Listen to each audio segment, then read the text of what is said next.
Hey y'all, welcome and welcome back to my channel. It's me, KiaSimone, and I know I'm a few episodes behind. I told y'all every time I think I got a rhythm, here comes some bullshit. Now I'd be damned if I wasn't playing Shade Tree Mechanic for the last 3 days. I mean, the last thing you want to watch is a bunch of rich just complaining about rich people problems while you trying to figure your shit. But I mean, here I go. Now, before we get started, please be sure to like, share, comment, and subscribe. I mean, could you please at least do that for me if I'm gonna have to suffer through watching these rich bitches while I'm getting my ass whooped by the bills? And of course, I gotta shout out my super thanks. Thank you so much to Yvette Greer, Stephanie Tobgo, Quintonio, Educate Your Mind, Deborah Copeland, and Tech Mama. Thank y'all. Episode 2 basically starts out at Taleen's house. She's living her rich, fabulous life, trying to get her children together for her rich, fabulous husband to take them away so that she can have a day with her girlfriends. So yay for her, pray for me. She has Sara, the super spiritual rich one, and fine, fit, fabulous Caroline coming over for a girls' day. They're gonna have brunch with mimosas and gossip. While Taleen and Sara are waiting on fine, fit, fabulous Brooks, Caroline, whoever she is today, while they waiting on her to get there, Taleen is talking to Sara about wanting to hook her up because you know Sara is going through her whole healing journey, and so she wants to find a man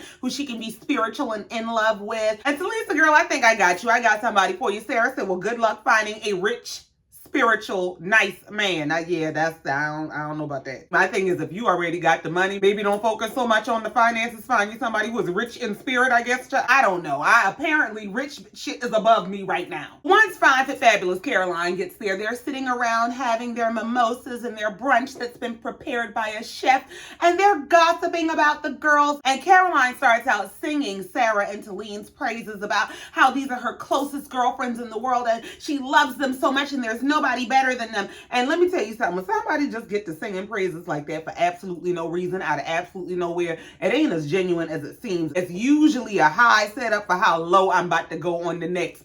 And that's exactly what that was. She wanted to talk about them other bitches. She said, you know, I really love y'all. I have the best time with y'all. My best friends in the world are sitting at this table. But then we have those other girls like Lisa and Ayan and Caroline. Meanwhile, Ayan, Lisa, and Old Money Caroline are off having their own brunch, talking their own shit about these bitches. Ayan is saying, would you ever have imagined that the three of us would be getting together and actually enjoying each other's company? Let me tell you something. I don't like them kind of friendships. When your friendship forms based on a common enemy or a common dislike of a person, that means y'all ain't really friends. Y'all just hate the same person. Well, both groups of ladies are having the conversation about Sara calling Ayan a victim. Ayan saying, I am not a victim. I'm a survivor. I've been through so much. How dare she say that? And I'm going to tell you, this argument is going to get real old real fast for me. My thing is, I just don't want to see them go back and forth all season about, oh, she called me a victim. How dare you call me a victim? I didn't call you a victim. I said you were victimizing yourself, and you were a victim back then, but you're not a victim now.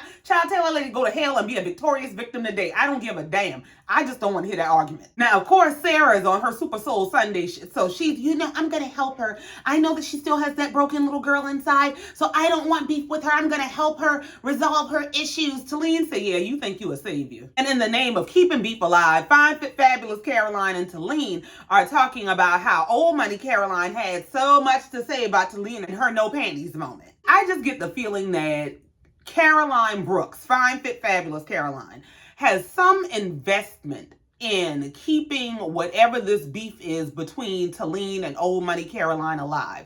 Because she's just going, I mean, as deep as she can in her pocket about, you know, it's just so wrong. How dare she go around saying how you were toppled over with no underwear on and Sergio saw your female anatomy. Like, as far as I'm concerned, I'd have told her, stop by Victoria's Secret on your way to hell if you worry about me having some drawers. Mind your business. I don't know. It could just be me and how I think, but that's what I'd have told my friend too. Like, girl, all right, we went out. You ain't had no drawers on. You toppled over. Everybody saw your ass. We can't make them unsee your ass. She mad she saw your ass. What we gonna do about it? Argue for months? No, she can either get over it or she can go buy you some good drawers and stop by hell on her way. Caroline is pouring it on thick about, I wouldn't let it go because what she did is not okay, because she's talking about a wife and a mother of 2 children, and to say you were falling all over men's laps is wrong and it's hypocritical because I've seen her out. Well, Super Soul Sunday Sara, she must be really into that rich bitch energy because she said, hey, look, I done entertained this shit long enough. Now, what we not gonna do is sit up here and talk about the lady, especially when we we had the chance to talk to the lady. Now, if y'all had something to say to her, y'all should have said it to her. But we not going to sit around and talk about the lady when she's not even here to defend herself. She said, because then you'd be doing exactly what she did, and I don't want you to be like her. I said, oh, all right, rich bitch. So we also see in this episode that Ayan has started a beauty line. She is the face and the brains of it, at least the creative part. Her husband seems to be running every damn thing else. She's all excited about this shoot that they're preparing for, and everything is so beautiful till the man sit her down and want to talk numbers, and now she just is confused as hell. But I don't understand. But he broke everything down to her, and I can't concentrate. And he said, well, why? Because clearly you want to talk about some shit. So he says, why? Well, what's wrong? And I met with the girls for lunch and she called me a victim. And oh my God. Well, in reality, what she was telling her husband is that they confronted the issue because she couldn't believe that she had said this stuff to the media about her. But she felt bad because she felt like she could have handled the situation better. In her reaction, she said some things that she felt like were harsh or that she didn't really mean to say. And honestly, while the whole storyline is going to irritate me, I actually identify with that. I understand what it is to be that person who holds hard to your guard once you've been hurt by somebody and you don't really let it go. So once you've played me, crossed me, you've attempted to victimize me, yeah, I'm gonna let you know. Yeah, you tried to handle me, you tried to hurt me, but you won't do it again. And I've been working on that. And then sometimes seeing things from the outside, be like, that's how that looks. And even though sometimes your rage is righteous, you do feel bad for how you reacted or how far you went. And a lot of the times, the intensity of the reaction is because I'm hurt so deeply by what was said or done to me. So I get where she's coming from, but also from the outside looking in, I don't want to hear no, oh my God, she called me a victim. How dare you? For 10, 12 episodes. So we move on from all that bullshit and we move on to Lisa and all of her rich people problems. Their rich people problem today is that they're trying to get her mother to relocate to live in Dubai so that she can raise the grandchildren. Well, apparently Lisa and her mother were and are best friends, and she said the only resentment that her mother has toward her husband is that her husband took her best friend away. That she and her mom were so close that her mom changed to work the night shift at her hospital so that she and her daughter would be on the same schedule when she moved to Dubai so that they could continue to talk every day. And originally the plan was for them to only be in Dubai for 2 years, and I guess they're going on about 10. So yeah, basically he took the lady's best friend and now he's gonna have to pay for it. You won't have to pay for her to move here, and you gonna take care of you, me, her, us, everything. All of them have this shared guilt about the distance between the grandmother and the grandchildren. And Lisa is saying traditionally in her family, the grandmother has the most active role in raising the children. So for her to be this far away from her mom and for her mom to not get to be instrumental in her kids' day-to-day life is really breaking tradition for her. Well, I don't know how much convincing she thought she was gonna have to do with her husband, because she said, I would love for my mom to live here in Dubai. And he said, I would love it too. I mean, yeah, tell her come on. We got nice beaches and good weather. Yeah, tell her come on. So we move on. We see that Ayan and Sara are getting together. They're going to lunch or dinner or some meal of the day to try to mend fences and get over whatever issues they have. So Ayan decided when she was talking with her husband at her makeup launch that she was going to write a letter to Sara because she feels like that would be the best way for her to express her feelings without them getting into an argument. So they're at the table. Ayan is reading this letter to Sara that she starts with, Dear Dr. Sara. Sara said, not Dr. Sara. She said, yes, because this is important. I want you to understand how important this is. And it goes on talking about how she doesn't want to fight and she doesn't want to have these issues with her. And she is just so impressed with herself reading this letter. But, oh my God, I should write a book. I am such a great writer. Sara said, did you write that by yourself? She said, I mean, yes, of course I did. Well, you know Bravo called her a damn lie. They pulled the footage of the husband guiding her through writing this damn letter, lady. So they exchanged apologies. Sara gave Ayan a peace offering, which was a little angel, and told her every time you feel like opening up was the wrong decision, or when your people and your culture come after you for standing up against what happened to you, you remember that this represents you. You're an angel. And of course, she don't want to cry because she's too pretty to cry because her makeup looked too damn good today. But they made up. We moving on. Well, since they made up and they've resolved their issues, they determined that they just had a misunderstanding. They get to moving on to talking about somebody else. Yeah, because that Brooks, yeah, she got a problem. Ayan is saying she don't with fine, fabulous Caroline. And Super Soul Sara is saying, well, I think she's a good person. I'm going to give her the benefit of the doubt. Ayan said, you and that benefit of the doubt is going to get you fucked up. And I don't know. Ayan might be on to something because of something about Caroline Brooks that just is, ain't rubbing me the right way. And maybe it's that she's always under the influence of something, and so she comes off weird. I don't know, because she be on drunk something all the time. I don't know, something be going on. Well, speaking of her being up all the time, we cut over to Fine Fit Fabulous Caroline. She's going into her salon. She walks straight into a bunch of problems. Maybe that's why she up all the time. The lady told her from the door, hey, yeah, my sink is over there leaking. She getting there trying to fit. Why so many damn people in here? Why y'all got the whole staff on the schedule today? Damn. I saw, yeah, this why she be drunk. Something she be up half the time, and this why that makes sense. Well, while she's at the shop, she's visited by Taleen and her 3-year-old daughter, who come in to get their nails done. Well, while they getting their nails done, they do what girls do, they gossip. Taleen is talking about how she's planning a party at her house. She's gonna have her family there. She's gonna invite the girls, and everybody can meet everybody. And she tells Fine Fit Fabulous Caroline that she's thinking about inviting Old Money Caroline, and Fine Fit Fabulous Caroline ain't trying to hear that shit. Brooke say, hold on. I done told you that lady been talking cash shit about you. I done told you she ain't no friend. Why is you inviting her to this party? And Taleen is saying, listen, I'm not a grudge holder. I don't get down like that. I try to give people the benefit of the doubt, and I really feel like she needs to let me make this decision about who to be friends with on my own. Well, girl, have your best life. So then we move on to Taleen actually setting up for the party at her house, and she's talking about how her and her husband have a reputation for throwing some of the most epic parties in Dubai. They got this party throwing down pat. They know how to get the kids out the house, the liquor in the house, and tear the house down. And she's saying that they've been there so long, they've gotten to see a lot of the laws change in Dubai about alcohol and alcohol consumption and things like that. And let me tell you something. I would hate to get so rich that I could move anywhere in the world to the most expensive place in the world where these people gonna tell me everything I can and cannot do. You bet not drink, you bet not smoke, you bet not curse. Do you know how American I am? Now, I'm sure that they live absolutely beautiful lives. I'm sure that there's not much that compares to it. But just the idea of something pisses me off and I can't throw a curse word around when I'm ready or slam me a shot back if that's what I want. Well, you know the old saying, money talking Bush. Well, yeah, Bush be taking his time to get their money make shit move, because just last scene they were talking about getting Lisa's mom to Dubai, and in the next scene she's standing in the airport waiting on the lady. I said, all right then. And her boys, I mean, she has these beautiful boys and they just so excited to see their grandmama, and all they want to know is, grandmama, where our surprises at? I said, you know, I don't give a damn how much money you make, how rich you get, what you think you can do. You will never be able to top a grandmama gift. Now, speaking of money moves, I guess it can't move everything, because Caroline Stanbury, Old Money Caroline,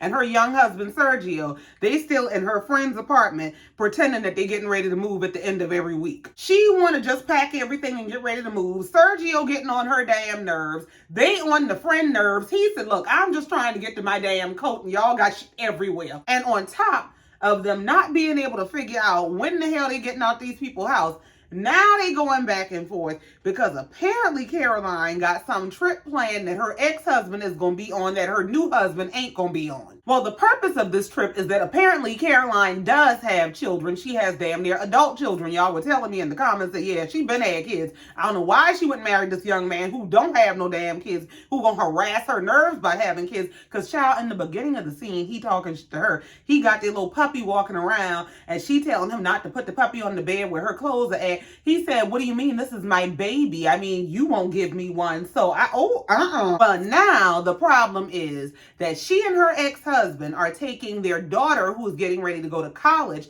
to America to go tour American colleges. And apparently the daughter said, y'all can keep all y'all extras at home. I want my mama and my damn daddy. I ain't got time for y'all drama. Sergio said this shit is too much for him. He said, I don't know if I can handle this new honeymoon. She said, what the hell is you talking about a new honeymoon? I'm taking my damn child to college. He said, well, are y'all flying there together? She said, yes. Of course we're flying there together. He said, exactly, a damn honeymoon. The whole family back together. Now, this is a bit of an overreaction, but I do kind of understand where he's coming from. First of all, you're married to this lady who does treat you like a nuisance. It's kind of like maybe she was going through some midlife shit. She just wanted something to do, didn't want to be by herself. I don't know. Because she comes off like he annoys her. They want different things out of life. They seem to be at different stages and places in their lives. So I think that all of that calculates to insecurity within the marriage. Now, if he's insecure about this marriage, the foundation of the marriage, your commitment to the marriage, whether you're happy in this marriage, then the idea of the old marriage and the person you did build this whole family and life with becomes a threat to him. Now I'm scared because what if you go back and y'all get together and y'all have this nostalgic moment and you realize that, yeah, you really don't like me. And not only do you not like me, you want your damn family back. Ain't nobody got time. So he does seem very childish and clingy in this moment, but I also get the mentality behind why he's reacting this way. Caroline said this is too much for her. She said this is a polar opposite marriage from the marriage she just came from. She said in her last marriage, her husband was always traveling for work. He was always gone. At least every 2 weeks, he up out of here. She said, now this man act like he can't go to the damn mall without me. I don't understand. Well, could it be that you liked his clinginess in the beginning because it was the exact opposite of what you had in the last marriage? And now you realize that maybe you might have gone too far in the other direction and you kind of liked the space that you had a little bit in your last marriage? And could that also be what's feeding his questions and insecurities and thinking y'all going on a damn reconciliation honeymoon? She told the man, look, we are not getting back together. Me and that man are not becoming a family again. And even if we do, you could always still live with me. That man said, I know you better tell me you playing with me. Now, why would you play with this man like that, with that bullshit in this moment? So we move on to Taleen's house. It's party time. Everyone's arriving. All of her family is there. We get to meet her parents, her dad, who is this lawyer who pulled himself up by the bootstraps to become super, super successful. We meet her sisters and the whole party's underway. All the ladies start to arrive. And we see Caroline Brooks, fine, fit, fabulous Caroline, shows up. Now, she seemed a little sober, not quite, but you know, close enough. As the night goes on, I don't know what sis is sipping or popping, but she just gets more and more. I mean, when I tell you, drunk off her ass. And she sees old money Caroline show up to the party. She over in the corner talking to her friend about, yeah, if it was my party, the bitch wouldn't have been here. I can't believe she invited that bitch, old dumb bitch. The friend trying to tell her, hey, be cool, calm down, hey, not tonight. She know, I'm gonna be cool. I'm super cool. I'm fine. Next thing you know, Taleen or somebody is calling her over to come join the group, come have a drink. She goes over, they all hugging, you know, doing that drunk hug people do when they get to, just to get your ass off me. They get to doing all that drunk hugging, and next thing you know, she is hugged up on somebody by who, I love you, I could sniff you all day, I'll marry you. If you don't sit your drunk ass down. I think it was Sara she was all over, and Sara said in the confessional, she noticed that Brooks has been drinking a lot more. She thinks that is the coping mechanism she's been using to deal with how intense work has been, because she's been at work until sometimes 2 o'clock in the morning trying to run her business, but that's not a good coping mechanism to have. And it's not. And I mean, it's very easy to go from having a habit of taking a drink to just take the edge off to getting to the point of one more drink and you going over the edge. I don't know what her support system looks like. I don't know what kind of friends or communication circles or therapists or what she has, but she probably needs to find somebody that she can talk to openly and consistently about whatever she's dealing with so that she's not escaping into a glass or a bottle. Now, the tension's so thick in this damn party, old money Caroline is over at the table talking shit about fine, fit, fabulous Caroline, while fine, fit, fabulous Caroline is hopping around drunk talking shit about old money Caroline. Old money over there talking about, I don't have time for what she has going on and what she's doing and the trouble she's trying to start. I'm just trying to have a good time. And drunk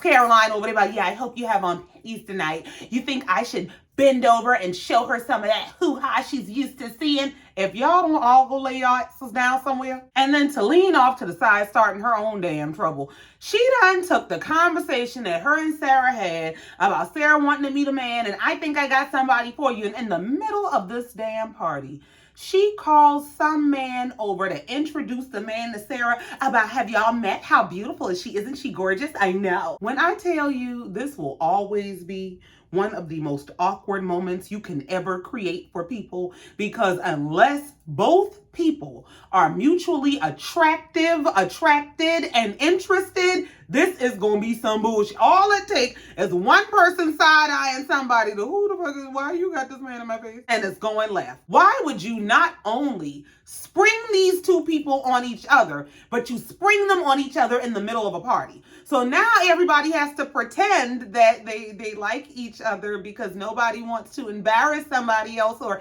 make somebody feel bad or reject somebody in the middle of the party or be rejected in the middle of the damn party. Just what is this? Sara's so damn uncomfortable. She done called Caroline's husband to come help about Sergio. Come here. You gonna be my man right the hell now. And she said in the confessional, look, I know I got a fucked up track record with men, but I don't need to be set up. I don't need your help today, tomorrow, henceforth, now, forevermore. Don't you never bring me no damn man about you setting me up. Well, they get to taking shots and throwing their bodies around, and I guess this is partying. My thing is, with all the money y'all got, with all the money y'all spend on this party, y'all don't invest in a DJ? Because it just gets weird to me when people start that challenging each other to see who's drunker and who can be weirder. Like, turn some music on, dance, sit down somewhere and have a good time. Just So now Super Soul Sunday Sarah is running around trying to avoid this man that Taleen done call herself trying to hook her up with. And since she is occupied, she can't keep the peace. And who runs into each other except the two damn Carolines? So now you got fine, fit, fabulous Caroline, who been talking her shit, and old money Caroline, who been talking her shit about how this one bet not with me, and now they fucking with each other. Caroline Brooks been talking all this shit about how